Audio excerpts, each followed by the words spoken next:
আগের মতন এখন আর টিভি কম্পিউটার কোনোটাই দেখার সময় সুযোগ কোনোটাই পায় না। একমাত্র ভরসা হলো রান্নাঘর, যেখানে রান্না করতে করতে হটস্টার, হইচই, তারপরে ফেসবুকের কোনো ভিডিও, ইউটিউবের কোনো ভিডিও, এগুলো দেখে সময়টা বেশ ভালো মতন কাটিয়ে নিতে পারি। কিন্তু রান্নাঘরে এই যে স্ট্যান্ডটা গ্রিন কালারের দেখতে পাচ্ছ আমার, সেটার থেকে মোবাইল, আমার দুখানা দেখার মতো মোবাইল, মানে যেগুলো দিয়ে আমি ভিডিও দেখি, সেগুলো যে কতবার পড়েছে, কতবার যে স্ক্রিনটা ফেটে চৌচির হয়েছে, সেটা তোমরা আমার এই ভিডিওটাতেই দেখতে পারবে, যে পুরো স্ক্রিনের মধ্যে দাগ দাগ দাগ। আর কতবার যে আমি স্ক্রিন গার্ডটা চেঞ্জ করেছি। ভাগ্যিস মোবাইলটা যে বড় কোনো বিপদ এখনও ঘটেনি, তবে ঘটতে বেশি দিন বাকি নেই। তাই ভাবলাম যে না, অনেক হয়েছে, গ্রিন স্ট্যান্ডটা দিয়ে আমি অনেক ভিডিও দেখে নিয়েছি, এরপরে আমাকে একটা সুন্দর শক্তপোক্ত স্ট্যান্ড কিনতে হবে।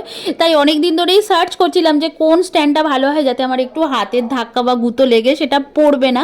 তাই আর কি, চলে আসলাম মিশোতে। খুব ভালো জায়গা, ভরসার জায়গা, কম দামে ভালো জিনিস পাওয়ার জায়গা। ব্যাস, মিশো থেকে কিন্তু আমি একটা সুন্দর মোবাইল স্ট্যান্ড কিনে নিয়েছি। এই স্ট্যান্ডটা এত ভালো যে আমি তোমাদের সাথে ভিডিওটা শেয়ার না করে পারলাম না।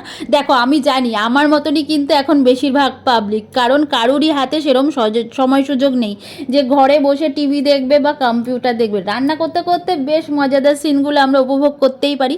তাই জন্য কিন্তু এই স্ট্যান্ডটা আমি কিনে নিয়েছি। আর দামটা শুনবে, দামটা মাত্র কিন্তু 95 টাকায়। 95 টাকায় এত সুন্দর একটা স্ট্যান্ড যে আমি মিশো থেকে পেয়ে যাব, সেটা তো আশা করিনি। এই দেখো, রান্নাঘরে বসিয়েছি, এবার আমি ঘুরিয়ে ফিরিয়ে যেদিকে ইচ্ছা করে দেখতে পাচ্ছি। হাতে নাড়াচাড়া লাগলেও কিন্তু এটা পড়ে আর নষ্ট হবে না। তো গ্রিন স্ট্যান্ডটাকে এখন টাটা বাই বাই করে দিয়েছি, ব্ল্যাক স্ট্যান্ডটাকে দেখো লাগিয়ে নিয়েছি, আর সাথে কিন্তু ভরপুর আনন্দ নেব এটার। তো তোমাদের সাথে ব্যাপারটা শেয়ার করে দিলাম, যাতে তোমরাও বেশ ভালো উপকৃত হও। তো ভিডিওটা কেমন লাগলো জানাতে কিন্তু ভুলো না, কারণ আমি সব সময় চাই যে আমার সমস্ত বন্ধুরা আমার ভিডিও দেখে কিছু কিছু একটু উপকার হোক। তার জন্যই কিন্তু তোমাদের সাথে এই ভিডিওটা শেয়ার করলাম। অবশ্যই কমেন্টে জানিয়ে যেও যে তোমাদের কেমন লাগলো ভিডিও।